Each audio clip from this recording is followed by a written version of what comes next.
Hey guys, and welcome to this episode of Technically Short. In this episode, I got to sit down with Leah Gasowski. Well, you heard it from her husband last week, and this conversation was fantastic. She really dived into her faith a lot about what it means to follow your passions and follow your goals, follow your dreams, while also laying them down whenever the sacrifice needs to be made. What does that mean? Well, we'll dive into that a lot during the episode, so make sure to stick around for the whole thing. Also, if you would be so kind to leave a word review, an actual review of this episode or of the podcast on Apple or Spotify, that would be fantastic. And it really helps out the algorithm and lets people know what you think. And then also give us a follow and a 5-star review. All right, see you in the episode. All right, guys. So I'm here with Leah Gasowski. Hello. And Leah, I've last week you heard from Rob, and, her husband, and I think a lot of things I said about Rob I could also say about Leah. But she also, usually I have things written down as like an intro piece, but as we were saying earlier, I was less prepared. but no, Leah's definitely one. I told listeners will be hearing this for a second time, but I was telling Rob one of the main things I vividly remember from both of you was that you guys were the first people to show me how to worship outside in the home. Wow.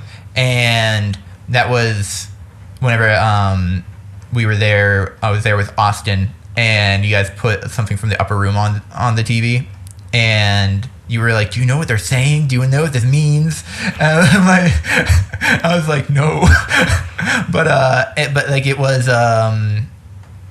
that was definitely like a pinnacle point of me really growing in my faith. Wow, and that's beautiful. But yeah, I think there's, just for the listeners, Leah, she's definitely one of those people that always have a smile on her face, and that you see whenever you see her. I don't know, she has this fun, kind of sometimes goofy personality that does brighten up the room. And I think is really also very prominent for what she does leading Amplify Youth. So guys, Leah, for those who don't know you, and maybe didn't want to know you a little bit more, who is Leah Gasowski? Yeah. Well, thank you so much, Thomas. I'm so excited to be here. I think anytime I'm asked to share anything, it's such an honor. I don't take that lightly. I don't know who recommended me to Thomas, but when I say thank you, it's absolutely honoring, and I'm very flattered. So thank you. Who am I? Wow, what a loaded question. So a little bit about me. I love Jesus. That's probably the most important thing. I am a wife to Rob Gasowski, who you guys heard from before you're hearing this. Maybe you're not. Maybe you're listening to this first, but if you haven't heard from him, you will hear from him. And so I am married to Rob. We've been married for about 4 years now, going on 4 years, or going on 5 years, married for 4 years. I'm not actually on staff at the church. I am a volunteer. I volunteer probably, I don't know. I can't put hours to it, but it's probably like part-time equivalent. It's what I do in my time outside of work. Okay. So kind of I guess, bivocational season of my life. So I help lead Amplify Youth, our youth group at our church, which we love so much. And I also, I'm actually just starting a new job. So I recently, just this last week, finished out my job at a wonderful organization where I was able to serve veterans who were at risk for homelessness or experiencing homelessness. It was extremely rewarding. And absolutely amazing what God has been able to do in just I've only been there for like 6 months. So in that time, that was really beautiful. And now next week, I'm going to be getting a job as a project manager at a nonprofit in downtown Pittsburgh, and they focus on trauma-informed community development. And so I'll be project managing there. And I start that on Monday, so it's very exciting. Awesome. So that's kind of like what I do, I guess. I just shared a lot about what I do, but who am I? I love Jesus, and I really just want people to know Jesus. I want people to know him for themselves, and to be able to walk out their faith in every aspect of their life, and not just have a relationship on Sundays, but that really is what drives me. So that's who I am. I also have 3 dogs. We have 3 dogs, and we also are believing for a family. So we're believing for a baby, that in the right time, God's gonna give us a healthy baby. So that's just a little bit about me. Yeah, and I like to travel. That's probably important too. I really like to travel, and I like brunch. I like breakfast food. Man. No, I love breakfast. I haven't had breakfast in such a long time. It is my favorite type of food. I can have it at any time of day. Go to like Denny's and get, I think they have like the slam, the breakfast slam. Any time of day, you can find me eating breakfast food. It's the best. That's great. What's the name of the nonprofit? So the one that I was recently working for is called Shepherd's Heart Fellowship. And the one that I'm going to be working for is called Neighborhood Resilience Project. Okay. So if you're wondering, if you're like looking for good causes and organizations to look into, if you're listening to this, you should check them out, because God is doing some really amazing work through them. Neighborhood Resilience Project, that's what Q works for? It is. Yeah, I was gonna say, I've heard this before. Yes, and if you haven't had him on the podcast, he's a good person to ask as well. So he was like one of our 2 remote episodes. We actually have a video for his. Oh, that's awesome! That's great. I love that. Yeah, that was also one we did with Sean was here for. Nice. That was pretty cool. That's great. But so this podcast, technically short and soon to be rebranded, is about really about pursuing your calling, and like really talking about like what that means, and really all aspects of calling, purpose, etc. So like these 2 things that you've done recently, like, or will be one that we will be doing soon, I feel like there's a very particular passion that you have, and could you dive into that? What is this passion that you have? Yeah, I mean, there's sometimes ways that's hard to explain it, because I do believe there's things that I feel like I'm passionate about that I don't fully know why, if that makes sense. You're kind of like, where does this come from? For sure. Like, does this make any sense? I do believe God gives each and every one of us very specific things that we're drawn to, that we're gifted in, that we're passionate about, and that we just that breaks our hearts, right? Like, my hope would be from not only my life, but for everyone that either I'm discipling or I'm walking with or just doing life with, would be that we would allow God to break our hearts for what breaks his. And I think though sometimes that can specifically show up in a maybe sometimes a very specific need, right? Like there are certain people who are very, very passionate and drawn to certain causes. I'm probably drawn to like a handful of them, but each one, I think I've been able to kind of see God's guidance in my life looking back. I think for me, it started when I was really, really little. I remember I went to a really small private Christian school, like really small, when I was young. And I remember one time driving downtown for something with my dad, and I remember seeing like a homeless encampment, and tents and things. And I think that's the first time that I recall asking my dad, "Hey, Dad, like what's going on here? Why are they?" And I was kind of like, I was initially sad about it. I was very sad. I was a little confused, like what's going on here.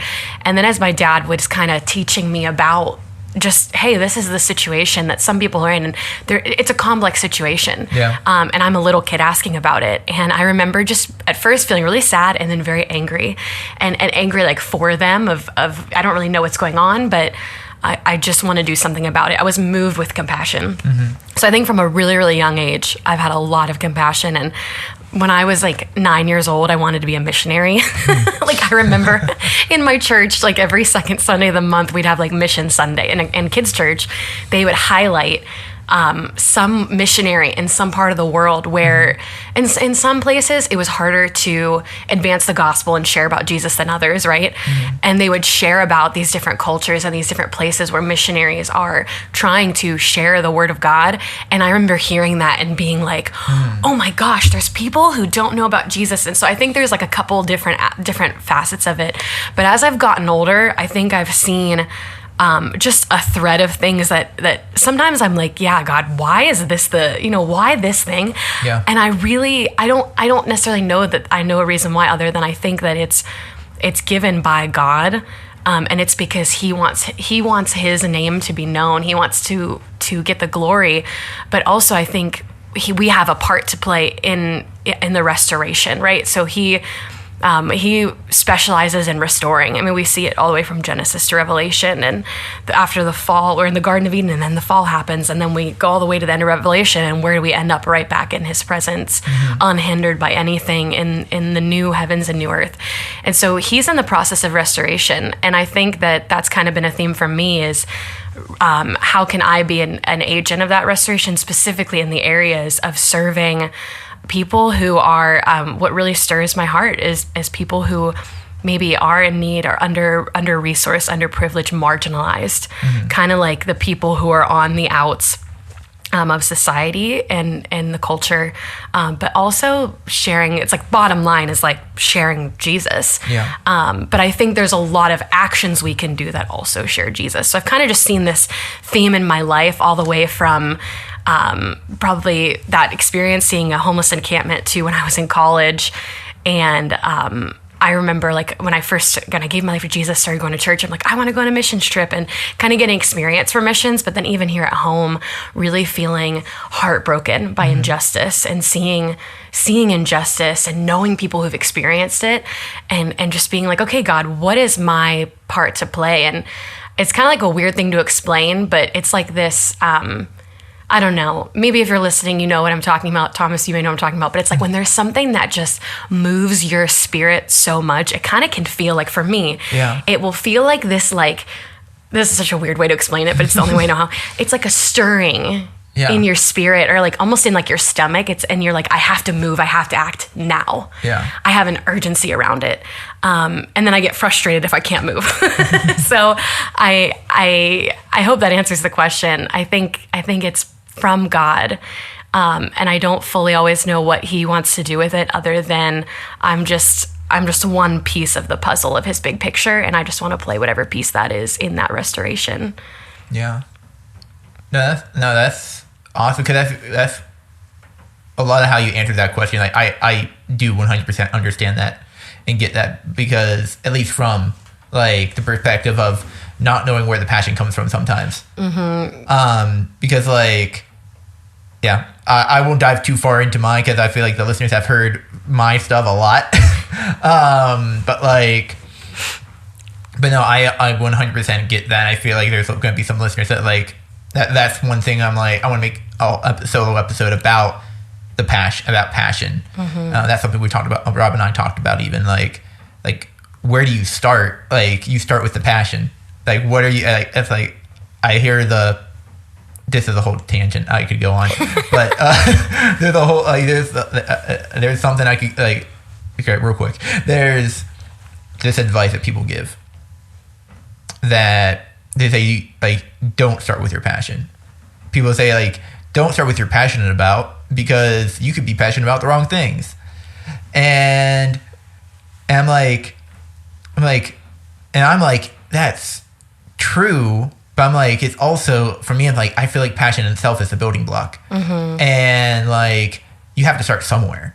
And so like, and like some people, like, I feel like they talk about like making money, like, you want to make money, don't start with what you're passionate about.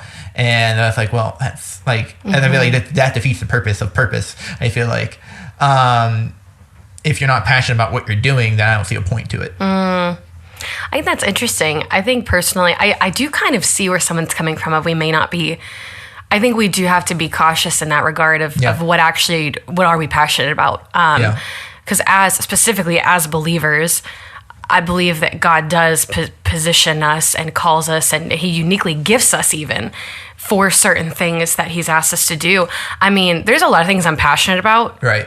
I don't think I'm good enough to even like work in those areas, right? Like I have things I deeply, deeply care about, but I think that maybe sometimes I'm like, maybe I'm not the one who's meant to, maybe it's not a right now thing. I would say if someone is like, what do I do with this? I would my continuous thing I go back to is just asking God, break my heart for what breaks yours. Yeah. And don't be surprised because here's the thing, if I'm here for a certain amount of time on this earth, I want it to be for something worthy of living for. And I mean, I do believe that's Jesus. And I believe that when we're following Jesus, when we give him our lives, we give him our time.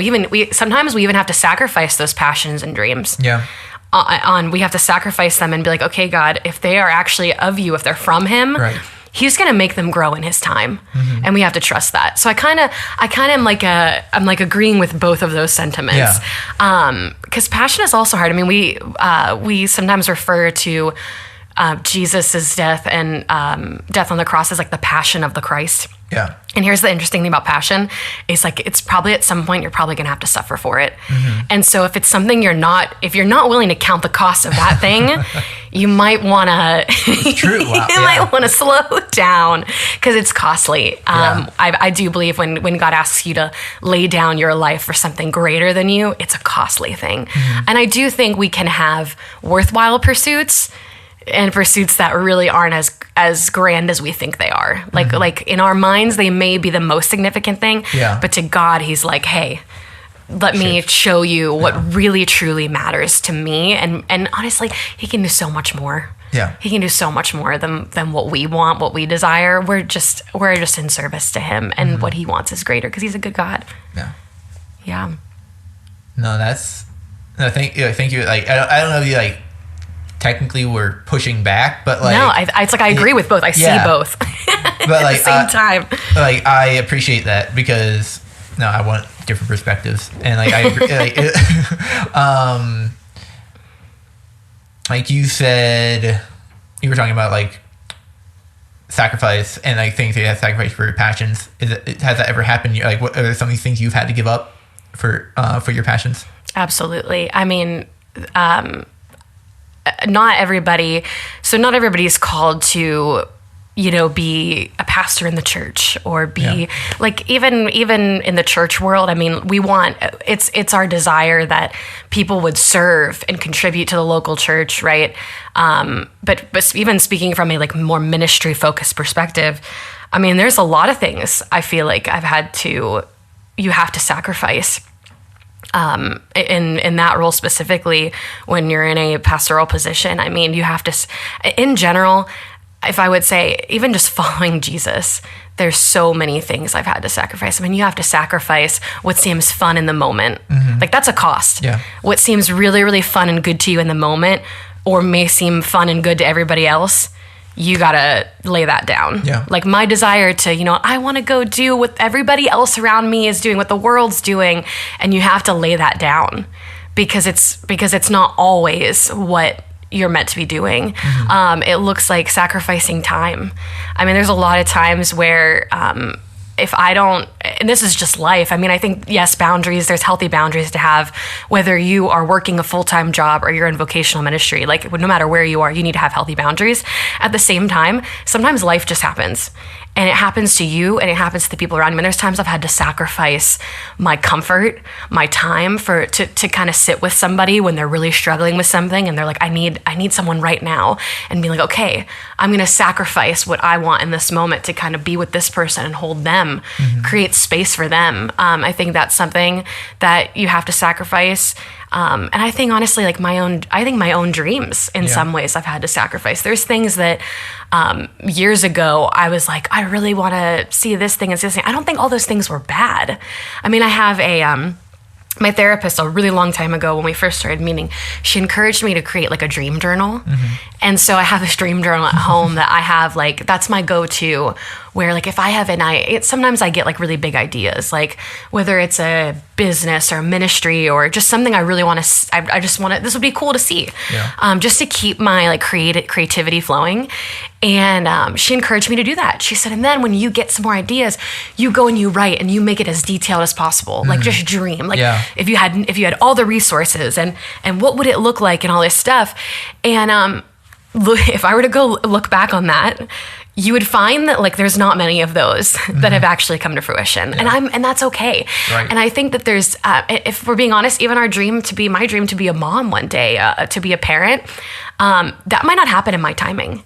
And so I think you have to sacrifice, and no matter what you're doing, I know I've had to sacrifice, like, this is what I want versus this is what's actually happening. You have to like balance this tension of unmet expectations, but trusting that when we say yes to whatever God's asking us to do, it's going to be so much better. I mean, I never ever in my life wanted to be a pastor. Yeah.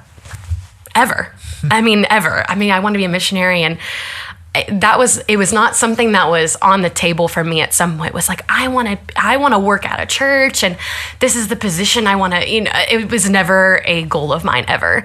However, God has a way of when you say yes to him, taking your yes and turning it to a million different things. When I went to college for finance and economics, which is like hilarious, because I don't do like really anything right now. Maybe I will soon, but I don't do anything directly. And I remember graduating college, and my dream at that time was, I want to go into investment banking and I'm going to make a ton of money. and I'm going to be married by 27. I had like my life planned out basically in my mind. When I said yes to Jesus, when I laid all that down, I mean, I can't tell you how fast all of that just completely, every plan that I had, I remember it was to the point where I was like, okay, well, maybe I'm going to take off some time after I graduate, because I wanted to go and do like economic research. Yeah. And I had a pastor, a college pastor at the time, who he kind of laughed at me, and he was like, why would you do that? He's like, you should do something for ministry, because we all know that's what you're going to be doing anyways. And I didn't see that. Like, I did not see that at the time.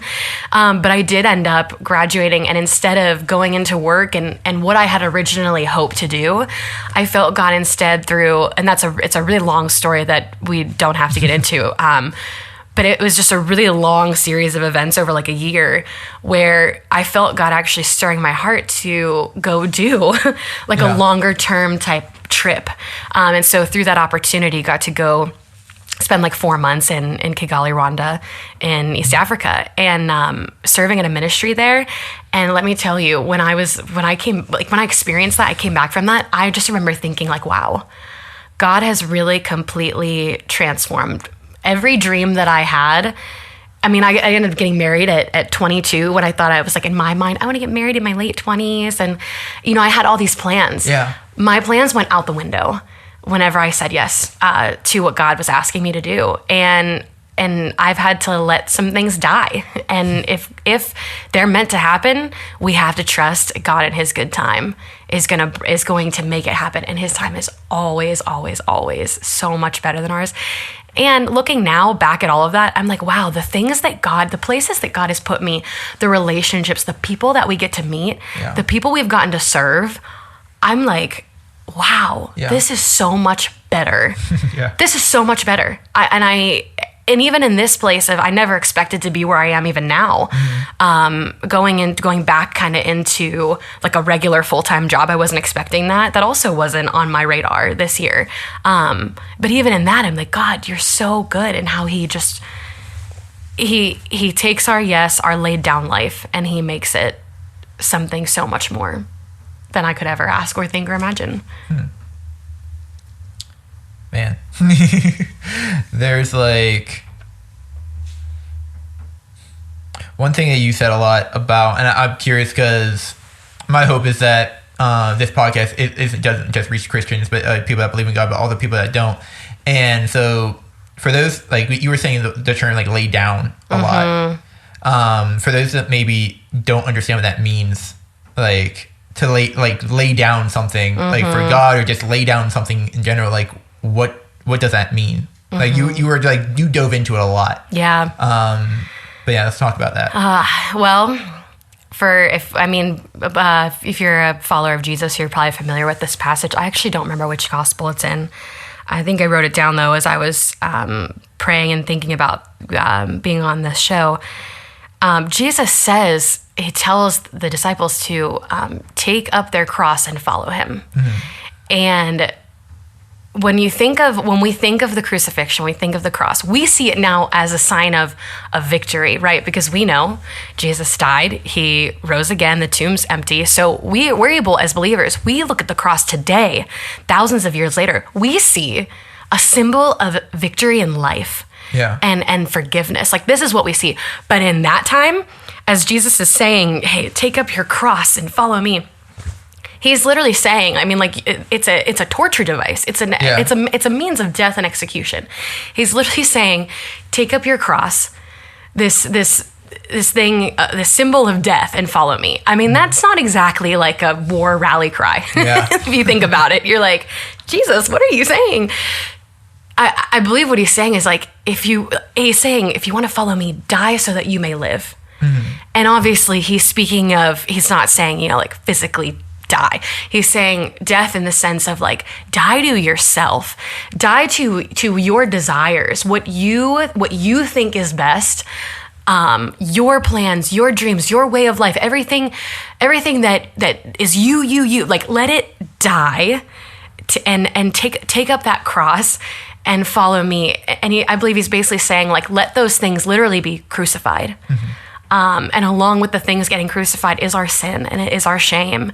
But it's also the human nature in us that it's like selfishness. It's what we want. It's our selfish ambition. Yeah. And it die and follow me. And so not only does that translate to just salvation and being saved, right? I'm turning from my way, which is repentance is the big word we use for it. I'm turning away from my sin, my desires, my old way of living. That's completely driven by what I want, what I feel. Our whole world tells us, follow your dreams. Yeah. Right? Follow your dreams. And, the world is your oyster. Like, I think nobody actually says that. I think I'm the only one that says that. I think I'm the only one who has ever said that. I don't know. But basically the world tells us everything is just so like, you are the author of your blah, blah, blah, your destiny. None of that is biblical. Yeah. None of that's in the Bible. He does not say follow your dreams. He says take up your cross and follow me. Yeah. And to deny yourself. And so not only is that true for when we give our lives to Jesus and we're saying no to our old way, no to what we want to do, yes to him, but I think it translates to everything. I mean, I think even when I'm praying about the kind of parents we want to be, there's certain things that I think about that I'm like, maybe I'd be okay, raising our kid to do this, and this is the way I think, but then I have to be like, whoa, is that actually what God is going to lead us to do? Like, even in my career, it's like, this may be what I really, really want, but is it what God wants for me? And it's really just putting God, when I say lay it down, it's like putting God at the focus and center of your life in such a way that, like, he's not an afterthought. It's not like I'm just going to do this thing and then later, hey God, can you bless this? Like, after the fact, but it's like, no, God, what do you want to do? What do you want to make out of my life? Yeah. And just laying down those desires. Because sometimes it's not that our desires, I want to say this, it's not that our desires are always bad. Because I think sometimes people hearing like Christians speak about desires and sins and things, it's like every emotion that I have is bad and every desire is bad. That's not true. Actually, desires are given to us from God. Yeah. Like, he's given us the ability to want things and desire things. And there's a lot of good things we desire. We have a lot of good emotions. I mean, it's a good thing he's given us emotions because it's a signal. Feelings are like a signal of what's going on. Like, I'm angry. Oh, why am I angry? But these things our desires aren't meant to rule us. And I can't think of certain passages at the moment, but there's definitely passages where the word specifically talks about people who are driven by their own selfish ambition, their desires, and what ends up happening to them. And so when I say lay it down, I mean, like, and for someone who is not a believer, that might be a little bit harder for them because they've not yet made that decision to completely give their life to Jesus as a response of him giving his life to us. So I think it's just sacrifice is simply, I think, what that means. Okay. I hope that makes sense. No, I think it does. I think you wrapped it up well with that, saying that it's really what it is sacrifice and giving up what your desires are for something greater. Yeah. And if you don't trust God, that's going to be hard for you. Yeah. That's going to be really hard. But God is a trustworthy God, and he's a good God. And we've seen his track record. And so whether it's parenting, whether it's your job, whether it's friendships, whether it's marriage, like, is this the right things I should be looking for in a spouse? Like, no matter what area it is, you will, I feel like when you trust Jesus, you will find that what he's drawing you to do will lead to so much more life and health and joy and peace than when you are in the driver's seat. Mm-hmm. Yeah. Like, it kind of leads me into another question. Like, whenever we're pursuing our callings, we're laying things down. Like, I guess, okay, there's two parts to this question as I'm thinking. Like, one, like, how do you know you're actually on the right path? There's one question. How do you know you're actually heading in that right direction? And then part two, which we'll come back to, is like, how do you do that confidently? Are you speaking, so when you say, how do you know you're headed in the right direction, what are you referring to? How do you know, like, or is it possible to know, like, what you're working on? Yeah, like, what you're working on in the moment. You believe say you are working in a passion, that something you're passionate about, and something gets in the way, and then you get discouraged and think, okay, well, maybe this is God closing a door. Yeah. But maybe it's then the other part of me, that's how my brain works. Like, maybe it's God closing a door, or maybe it's God just challenging me to be like, okay, double down. Like, there's like, so I'm like, how do you know? That's like, and this is a loaded question. Yeah.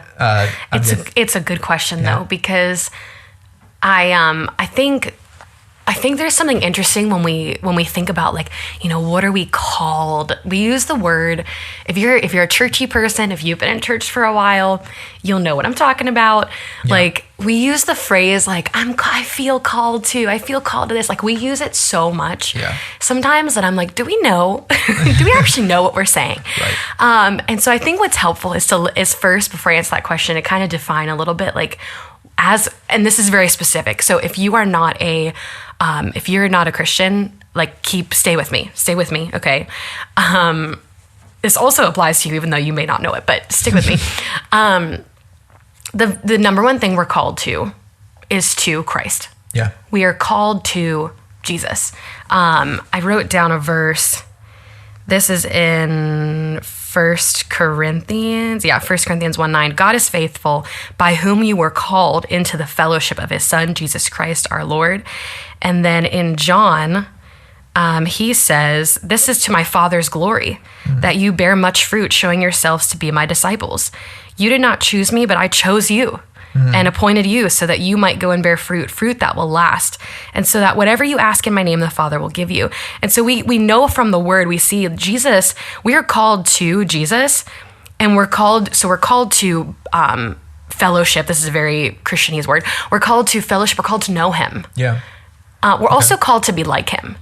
And a lot of times people are like, I'm trying to figure out what I'm called to do. It's like, okay, well, start there. Yeah. Start with that thing. I'm called to know Jesus, and I'm called to be like him. Okay.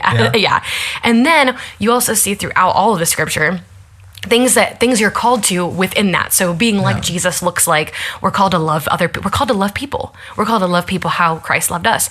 We're called to, in humility, honor one another above ourselves. We're called to do justice and love mercy and walk humbly with our God. Like, we can see revealed in some parts of the Bible, revealed what we're called to do. And so I think we need to start there. Yeah. Because here's why I'm saying that. Because what you're asking is such a real thing that we deal with. And I will give an example. So we are now youth pastoring, both my husband and I, we've been youth pastoring for maybe like, I don't know, almost, we're going into month 7. And both of us are working jobs outside of the church that we were not expecting. And, for 3 or 4 years prior to that, we were campus pastoring. So we were in a different location. We were just in a different area of ministry, right? And I remember, like, things change. So my thing is, like, what happens when what you're asking, I think it's a good question, because it's like, well, what happens when we feel like we're really, really called to something, and then something happens that it wasn't our choosing, it wasn't our doing. Maybe it was someone else's, or maybe it was like, I don't know, circumstantial. This job has to, if you get laid off or something. Like, that's something that's an external thing. Yeah. And sometimes there's internal things that happen that we have to leave certain positions and certain jobs and things like that. So something similar to that actually happened last year. Some similar thing happened to us, to my husband and I, where, like, last year, I was in a groove. I was like, just when I was getting comfortable with accepting that, like, this is where God had me, there were just a series of events that happened that led to, we're no longer in those positions anymore. Yeah. And it wasn't our doing. It wasn't our decision. And so with some shifting and changing, and sometimes that happens, especially like with organizations and churches and all kinds of things, sometimes things change and you're in transition, and you didn't ask to be in transition. And I remember in January, I was jobless, and I was just sitting because my job wasn't really no longer available. It wasn't an option to return to that position, which at that time, Rob was a campus pastor. I was a community pastor, and really like running discipleship in small groups, which I love so much. And I remember kind of wrestling with that and being like, well, God, I really believed that you called us. You called us to a certain community. You called us to a certain thing. And I remember kind of getting a little frustrated with, like, why is this happening? God, I don't really understand. And what I believe God was showing me in that is reminding me that I'm called to Him before I'm called to anything else. And so, like, it's harder. I would say it's easier to kind of accept when it's not your decision to leave something, or you can get discouraged. I think a lot easier when it, like, how do I word this? When it's an external factor. Yeah. I think it's a lot, maybe it's not. It can still be confusing, but I think it's easier to accept. Sometimes it's an external thing. It's a lot harder to discern when, like, organization's going great. Everything's super healthy. And, but for some reason, I'm like, God is telling me to leave this, Yeah. So I think that those are maybe two different types of things, but no matter what situation you're in, whenever you're like, I'm called to this thing and things get shaken up, we have to first and foremost come back to the fact that we are called to Jesus, and we're called to be like Him before we're called to anything else. Yeah. And that really helped me, because for a solid month, we begin youth pastoring, and I remember kind of like sitting there and praying and like, God, I really am, I'm confused. Like, does this calling, like what does this mean? And here's what I think happened to me. And I'm not saying this happens, but here's what happened. Here's what I believe happened to me. And I'm certain it has happened to other people, because there's nothing new under the sun. I think that I was putting too much, maybe, stock into very specifically like where I was and what I was doing. And to the point where I think I was letting that become more a part of my identity and my why than who I was in Jesus and what He's asked me to do, if that is making any sense. And I think it's important to come back to us being called to know Jesus and to be like Him, because we can get caught up. It's like, okay, well, if I'm telling you, Thomas, I'm called to, this role at this company, but like 2 weeks from then I get fired. Yeah.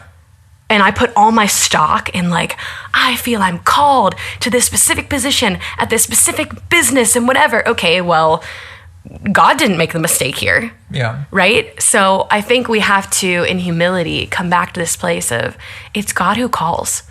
and it's God who qualifies, and he calls us to himself.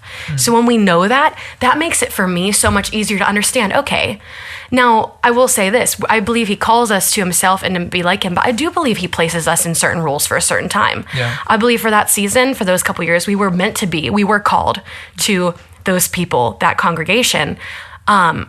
I also believe, though, that more broadly, I think that could be summed up. I think I've been called to make disciples, which is also biblical. I think, and that also applies no matter where you are. Yeah. So even at this new job, I think I'm called to represent Christ there. Yeah. And I think we have to keep coming back to him, because what ends up happening is we'll put the object that I'm called to preach and teach the word. And if in your mind it's always on a stage, but that's never the place that you're preaching, you're going to be waiting your whole life to get on that stage. Yeah. When it may never happen. That might not be the specific place that you're meant to do that. But maybe you're meant to preach and teach the word, in your small group or one-on-one and showing people the word, right? We can't let these how we expect it to look to hinder what God actually wants to do in us. And so I think that answered your question. Yeah. But that's a tricky thing, because we can get discouraged. Yeah. That was a discouraging thing for me, to be like, oh man, I just got in my groove.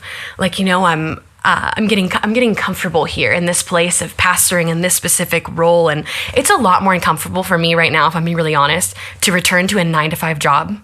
It's uncomfortable. Yeah. And there's going to be, I've not yet maybe been in a role specifically like this. I've done similar things, but there's things about going back into like a regular 9-to-5 job that are kind of intimidating to me. And I've had a lot of moments of God, is this really, what you have me doing? But when I look at every single step, so to answer your question more directly of how do I know? I think there's a lot of ways that we can know. I think one is obviously testing everything with the word of God. Are our decisions bringing honor and glory to God? Are they reflecting his heart? I think another thing is wise counsel. Just being honest. I mean, before we accepted the yes to youth pastoring, one thing that we did was we spent time praying. We sat with people that we really trust, godly people that we love and trust. We sat for hours. I'm not kidding, hours talking about it, praying about it. And when we had left that conversation, Rob and I had so much peace.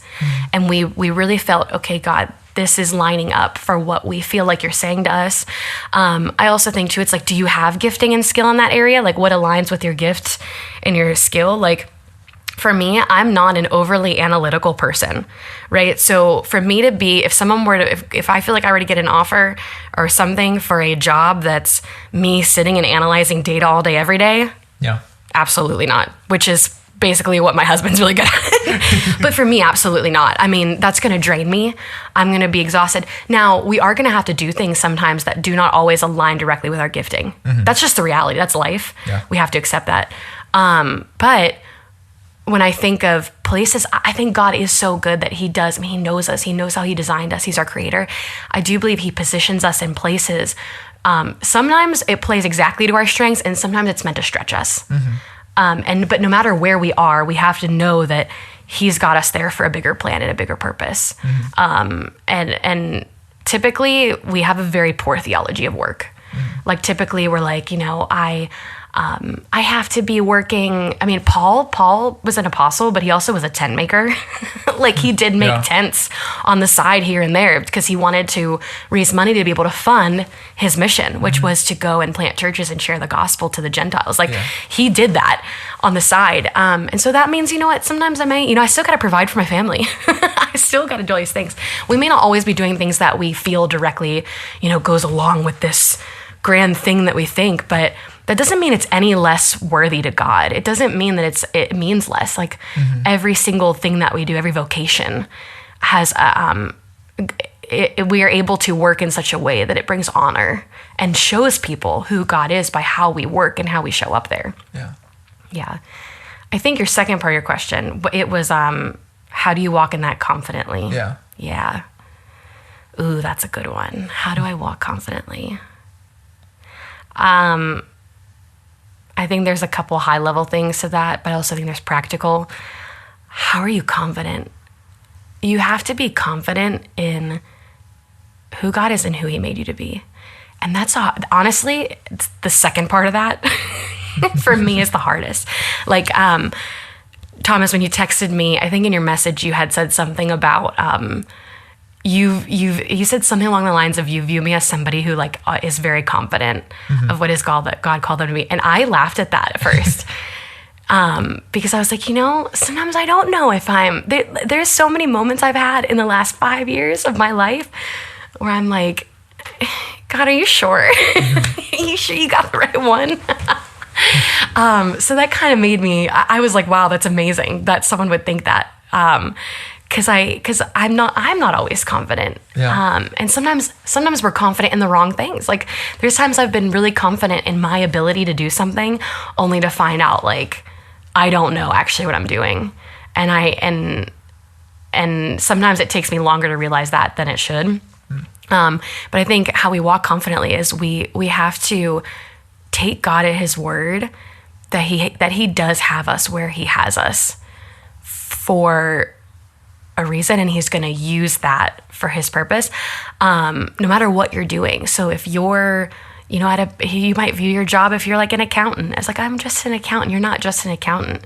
You are, in your job, you are able to show people who God is by how excellent you work, how you're showing up to your coworkers, by your diligence in your job. Like God has positioned you every place that you are for a purpose, even if you don't know it yet, even if you don't see it. Like we see this part of the story. If you guys can't see what I'm doing with my hand, but I've got a little dot right in front of me. We see this part of the story. God is seeing every single dot in every single place. Like he's seeing the big picture. So we have to be confident that he knows what he's doing, even when we don't know, even when things shake up on us. Like I look back at that season when I'm like, oh, I wasn't really confident. I'm like, okay, we kind of just got like life kind of switched up on us. Like our whole church community is different now. Yeah. And that was really uncomfortable and painful at the time. I look back and I'm like, I see God's hand and I see, wow, okay, God, that chapter was coming to a close. And I don't know that if he would not have positioned us out of it, that we would have willingly wanted to move on. I don't know. And so in his kindness, I see him doing that. So I think we have to trust that he knows what he's doing more than we know what we're doing. I also think, practically speaking, how we continue is like, man, we got to be encouraged. Like you need people around you who are speaking life into you, who are praying for you, who are able to encourage in those moments, because you will probably get discouraged. It's probably going to happen at some point if it hasn't happened, especially when things happen unexpectedly. You lose the job, your community changes, your life gets shaken up a little bit. It's going to happen. The word promises that that's going to happen. We're going to experience trial and tribulation in this life. We got to have people in our corner who are there to encourage us, speak life into us, pray for us, and also like be wise. They're going to tell us how it is. Like this is so funny. Like if I had someone come to me and they're like, oh, I feel like I'm called to be a missionary in, I don't know, Thailand. But as someone who is walking with them, if I'm not seeing maybe consistent qualities that like, I might be like, hey, let's have an honest conversation of, why do you feel you're called to this? Because I think sometimes emotions can kind of drive, and we need wise people around us who ideally love the Lord and are able to speak life. I also think how we walk confidently is like, we got to understand that we don't know what we think we know. That's true with everything. You don't actually know as much as you think you know. You're not the smartest. Hopefully you're not the smartest person in the room. You should surround yourself with people who've been where you have not yet been. Yeah. I think we need people. I feel like at all points in our lives, we need people who've gone ahead of us. Yeah. We need people who are kind of like either right where we are, maybe in it with us. And then we also need to have somebody who's not yet where we are, who we're able to guide. Like that's how discipleship works. That's how I believe like mentorship works. We're all called to do discipleship. Sometimes it looks formal like mentorship. Sometimes it looks like natural relationship. But I think that we need people who have kind of been ahead of where we are. We need to be humble and listen to them. We need to be willing, and we need to be willing to admit when we make a mistake. When we don't get it right, we have to be willing to admit that, because we're not always going to get it right. And understand, like, oh my gosh, people, this used to be me. Sometimes we're so afraid to make a move with anything because we're so afraid of, what if I make this one decision and, what if I make this one decision and everything falls apart? if we have our eyes fixed on Jesus, he's going to guide us exactly. His Spirit's going to guide us exactly where we need to be. He's always drawing us back to him. He's going to guide us to where we need to be. So even if you make a mistake, even if you slip up, something happens, you make the wrong decision, as long as we, in humility, we turn and say, hey, I need some help, I do believe God is going to lead us down the right path. And so I think those are some ways that I've kind of I've grown more in confidence, because I've learned to rely on God more than I rely on my own strength, but also even what other people think of me. Like I can easily get too caught up in that. Yeah. And I just need to remember, like, this is who God is. This is how he sees me. And I think that he's going to guide us to where exactly we need to be, as long as we've got him on the forefront. And that sounds really simple, I know, but I believe it's the truth. Like, when we've got our eyes locked on him, man, the word says, trust in the Lord with all your heart, lean not on your understanding, in all your ways acknowledge him, he'll make your path straight. I've seen it. I've experienced it. Moments when I have no idea what I'm doing. I'm like, God, I have this person in front of me who, like, I can't relate to your experience. Like, I've worked with people who are experiencing homelessness. I have no idea what that's like.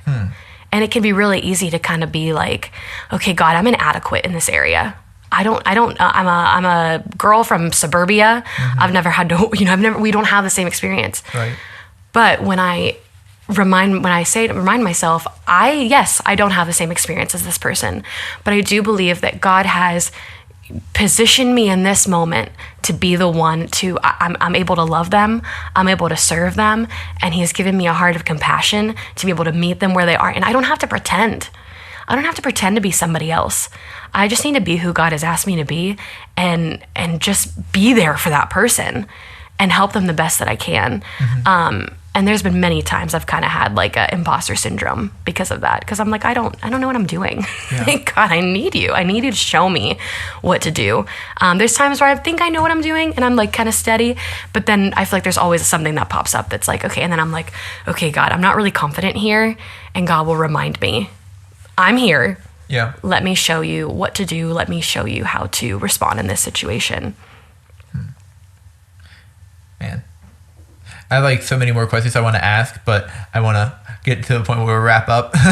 But no, just to like kind of summarize what I some of the notes I took was like, if you don't know where to start, you start with Jesus. Yeah. And like that, if like, even if you're already a Christian that's been walking, you don't know what your calling is, you don't know where you're going, like, you can start with just seeking him, and like he will guide you. Yeah. And like there's like, because to what you were saying like way in the beginning about like the passions and like not showing why you're passionate about whatever, like I picked up on what I was passionate about randomly, and like I didn't even know I was passionate about it until I was like really diving into like wanting to learn more about the particular topic of like understanding how people think. Yeah. And then it's like, oh wow, so, like, this is actually really interesting, and led me down all these other paths that seemingly had nothing to do with that, but then all these other skills I learned in respect to what I was doing are now going to be contributing, they contribute to this podcast, like, which I believe is part of my calling, because like I wanted to be part of my mind, like I wanted to be on stage, I wanted to have a microphone, I felt like I had things to say, and then I had like 2 people told me that I should start a podcast, like not knowing that part of me. And then I was like, but even before then they were saying that, I was like, I should think like maybe start a podcast at some point. And then people were like, yeah, you should just do one. And like without me like prompting them, I was like, I love that. I was like, eventually, it happened. And so I think like for people who don't know what they're doing, don't know what they're doing. People that you're unsure of what you're called to do. Yeah. That's funny. Yes. Like, it's like very basic advice, but I don't think enough people follow it, is that you just start. Yeah, you just start. And I mean, I love what you just said, Thomas, of like actually take inventory. And this is hard to do. It's really hard for us to be like, what am I actually good at? Yeah. Just take some time and actually sit down, get like a pen and a notebook out and like ask those questions. Like, okay, what are things I like doing? Yeah. What are things that I'm like, I feel like I'm pretty good at? What are things other people, like you just mentioned, other people, what are things other people have said to me about certain things? Like I had people many times, which is, I don't know, sometimes people say things and you're like, okay, but then it like resonates somehow. When I was doing that longer term kind of mission trip in Rwanda, there were people there who affirmed for me of like, oh yeah, like God has really gifted you to, at that time it was to do ministry in like other cultures. And like it was everything, and people everywhere from pastors to friends to colleagues. I mean, there's like, pay attention to what people are saying to you and pointing out to you. If you're like, what am I actually supposed to be doing? Like, take a little inventory. What are the things I'm actually good at? What are the things that fuel you? Like I said, for me, like doing analytical work all day, like just looking at straight numbers on like running on a computer drains me. I'm exhausted. But what I absolutely love is like, man, when someone asks me one-on-one to meet with them and maybe they're asking a question, they're wrestling with something in the Bible, or they're just going through a life issue and they just want to bring me in, man, I am fueled in that moment. I love walking with people. It brings me energy. It brings me life. I like, what do you love doing? And I think kind of taking inventory and kind of maybe seeing, okay, what am I good at? What am I gifted at? What are people saying to me? Actually, if you're like, nobody's around me, go find people and ask them. Hey, and maybe you can ask them to like write it down and tell you later if you're uncomfortable hearing in that moment. Say, hey, can you write down like 3 things that you see in me? 3 things that you have noticed in me, and pay attention to those things, because those things might be pretty good indicators of like, practically speaking, like the higher level is, yes, we're called to know Jesus. On a practical level, I think there's some wisdom and kind of literally what you're saying, Thomas. You're like, I thought it was this, but there's all these people around me who are kind of like, and then your mind kind of goes like, oh, so it doesn't have to look like that. Right. I can actually have an impact and do what I believe God's asking me to do, but it doesn't always look how we think it looks.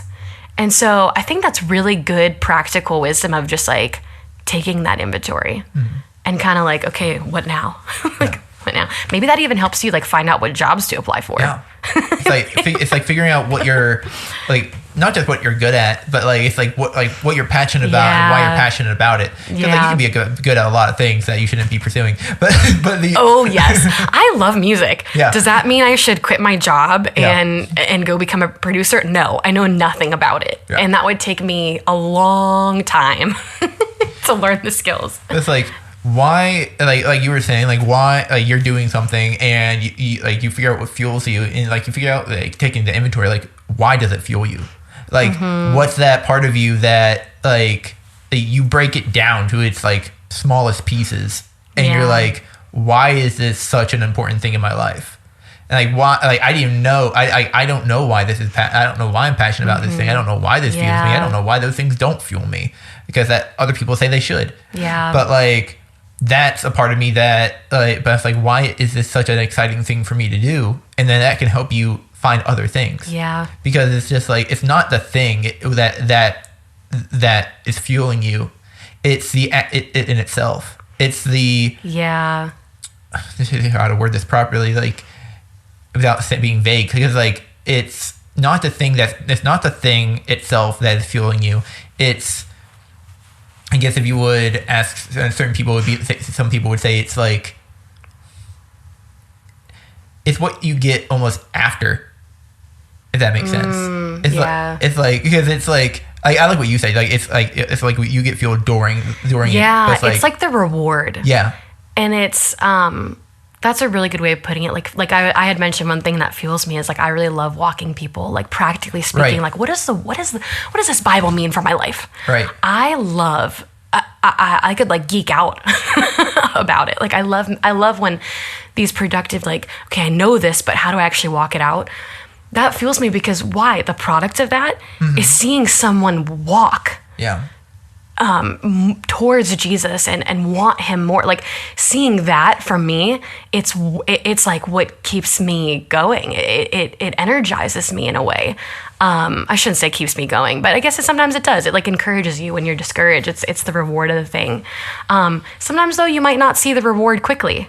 I think that's something important to remember, as some things are a labor of love, as they say. Like there's sometimes like Thomas, how long did it take you to kind of learn what you needed to learn to be able to even start this? Yeah. It probably took you time, right? Like it's funny because it took me time, but not all the things that I needed to learn.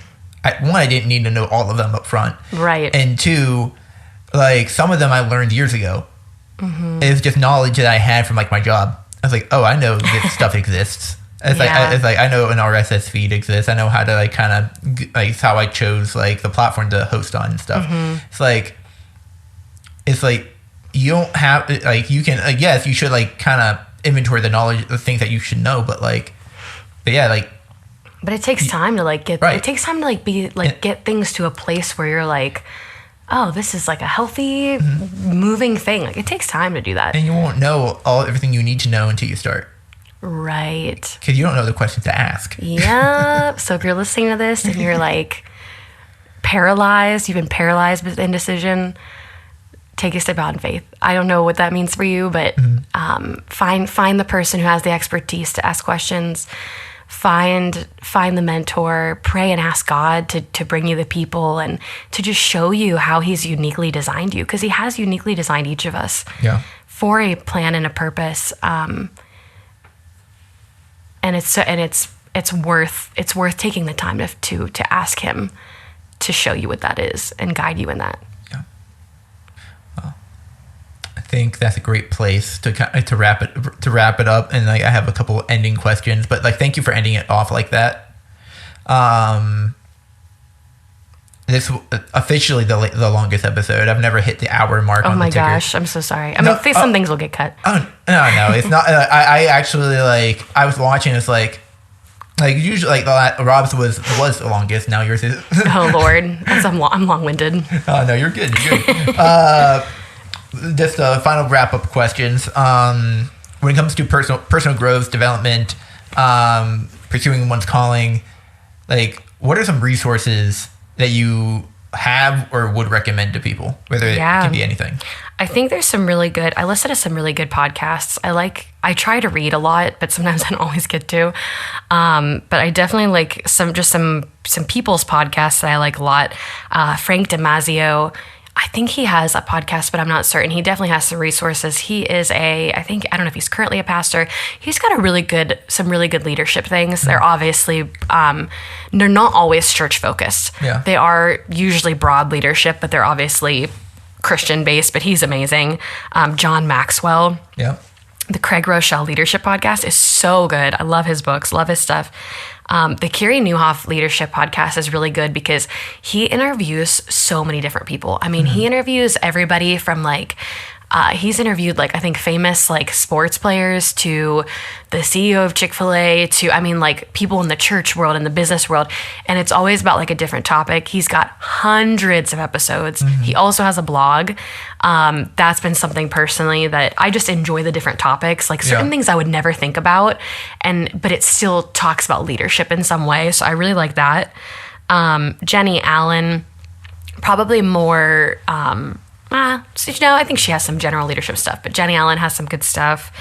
And if you're somebody who, this has been a blessing to me and has helped me grow. Remember how I said before, we just sometimes have a really poor theology of work. We think unless we're working always directly in something we love, that it's worthless, which I don't believe that's true. I do believe, God has designed us to work.